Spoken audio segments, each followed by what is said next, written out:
Hey guys, this is Julie from Crafty Beach on YouTube, and I'm going to show you how I DIYed the top of one of the stackable eggs from the Dollar Tree. I had made a bunny rabbit out of the bottom two eggs, so I had the top egg left over. I want to see if I can decoupage it with some of the spring napkins from the Dollar Tree. I just take a paintbrush and some water, and that helps me be able to tear this pattern. Whenever you tear in decoupage, it's going to blend a lot better. And I'm already covering that crazy diamond pattern that's on the egg, so I want this to blend as much as possible. I do need both sides of the napkin, maybe not so much of this one, but I do the same thing. I use water and a paintbrush to be able to rip that. I also trimmed off the bottom. There was a little bit of a line, and I also took the bottom layer off of this napkin because you want to make sure that you only have one layer of the napkin.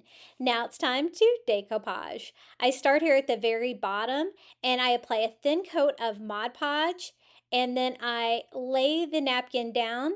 If I do need to fold it at all, I do it towards the bottom there so the bottom stays flat with the bottom part of my egg, and blend that on. Over here I'm going to slightly overlap the pattern and continue that on, slightly overlapping it on the other side, ripping it so it will blend as I decoupage. And now I think it looks really cute, but I don't like the different textures between the look of the decoupage egg and then the plastic texture up top. So what I'm going to do is take the middle part of the napkin that just has a sky design on here, a very light sky design, and I'm going to rip around the edges, making little pieces of this too, so that I can decoupage the rest of the Easter egg. This is going to give it the same texture and finish all over the egg, which I thought was really important.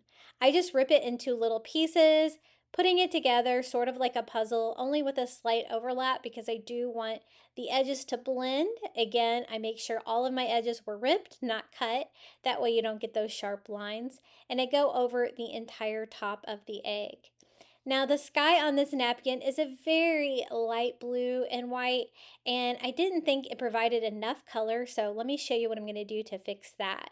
To coat it again with Mod Podge, this time I took the Mod Podge and I mixed it with some water and a drop of blue food coloring from the Dollar Tree.